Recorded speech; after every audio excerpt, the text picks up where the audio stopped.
একটি মোরগ হঠাৎ আশ্রয় পেয়ে গেল বিরাট প্রাসাদের ছোট্ট এক কোণে, ভাঙা প্যাকিং বাক্সের গাদায়, আরো 2-3টি মুরগির সঙ্গে। আশ্রয় যদিও মিলল, উপযুক্ত আহার মিলল না। সুতীক্ষ্ণ চিৎকারে প্রতিবাদ জানিয়ে গলা ফাটালো সেই মোরগ ভোর থেকে সন্ধে পর্যন্ত। তবুও সহানুভূতি জানালো না সেই বিরাট শক্ত ইমারত। তারপর শুরু হলো তাঁর আস্থা করে আনাগোনা। আশ্চর্য, সেখানে প্রতিদিন মিলতে লাগলো ফেলে দেওয়া ভাত রুটির চমৎকার প্রচুর খাবার। তারপর এক সময় আস্থা করেও এলো অংশীদার, ময়লা ছেঁড়া ন্যাকড়া পরা 2-3টে মানুষ।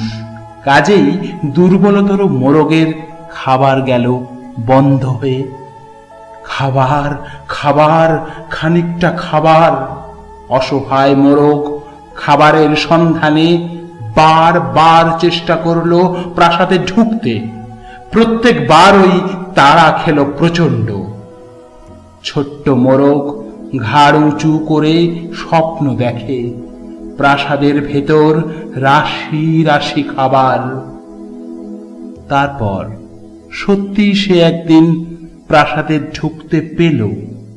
একেবারে সোজা চলে এলো ধপধপে সাদা দামি কাপড়ে ঢাকা খাবার টেবিলে। অবশ্য খাবার খেতে নয়, খাবার হিসেবে।